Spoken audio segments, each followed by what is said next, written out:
तैयार रहिए। स्टार्ट। वाद तथ्य।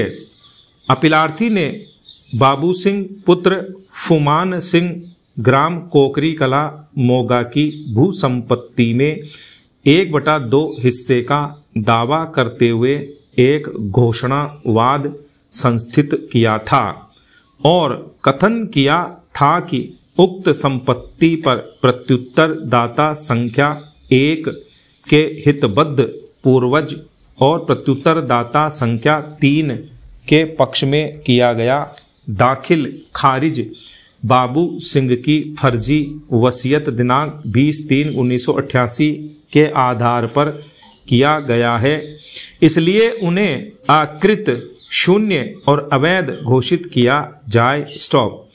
अपीलार्थी ने अपने पक्ष में की गई वसीयत दिनांक 24/1/1989 को साबित करने के लिए न्यायालय के समक्ष साक्ष्य अधिनियम 1872 की धारा 65/66 के अंतर्गत द्वितीयक साक्ष्य प्रस्तुत करने का आवेदन प्रस्तुत किया।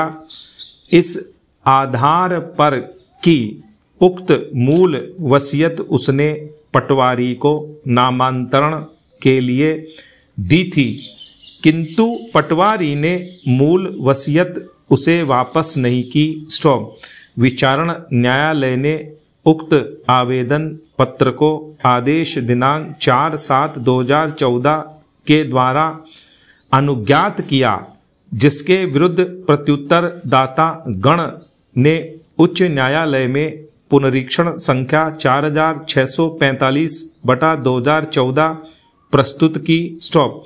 उच्च न्यायालय ने इस संप्रेक्षण के साथ पुनरीक्षण निरस्त कर दी कि विचारण न्यायालय साक्ष्य अधिनियम की धारा 66 के अंतर्गत संबंधित राजस्व अधिकारी को सूचना जारी करे। स्टॉप। यदि वह मूल वसीयत दिनांक 24/1/1989 पेश करने में विफल रहता है, तब धारा 65 के अंतर्गत द्वितीयक साक्ष्य पेश किए जाने की अनुमति दी जाए। स्टॉप। इसके बाद अपीलार्थी ने साक्ष्य अधिनियम की धारा 65/66 के अंतर्गत उक्त राजस्व अधिकारी को सूचना जारी करने हेतु विचारण न्यायालय के समक्ष आवेदन किया। स्टॉप।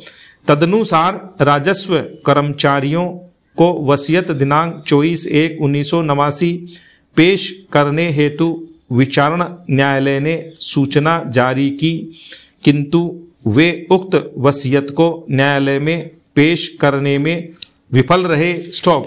अतः अपीलार्थी का आवेदन आदेश दिनांक 30/9/2015 के द्वारा निरस्त कर दिया गया। स्टॉप।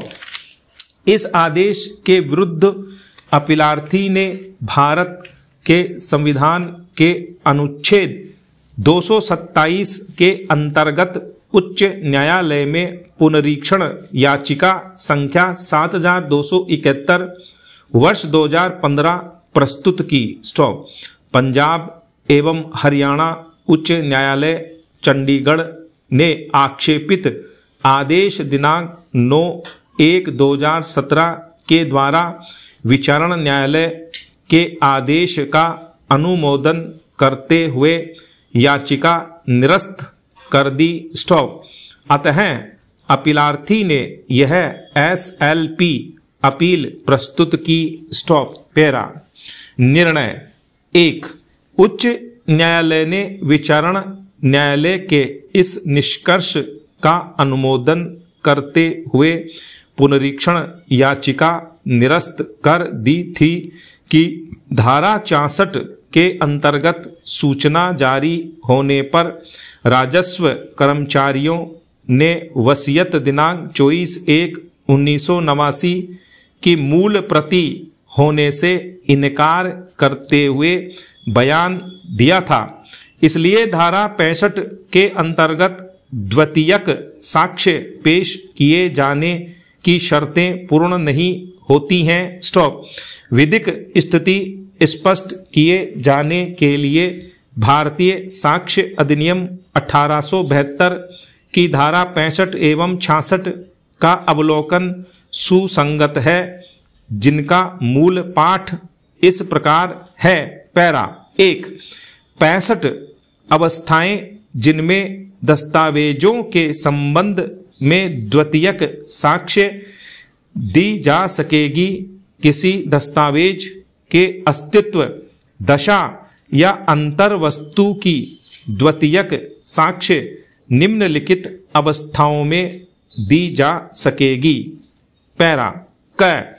जबकि यह दर्शित कर दिया जाए या प्रतीत होता हो कि मूल ऐसे व्यक्ति के कब्जे में या शक्तयाधीन है, उसके विरुद्ध उस दस्तावेज का साबित किया जाना इप्सित है, अथवा जो न्यायालय की आदेशिका की पहुंच के बाहर है या ऐसी आदेशिका के अध्यधीन नहीं है, अथवा जो उसे पेश करने के लिए वैध रूप से आबद्ध है, और जबकि ऐसा व्यक्ति धारा 66 में वर्णित सूचना के पश्चात उसे पेश नहीं करता है। स्टॉप। पैरा ख।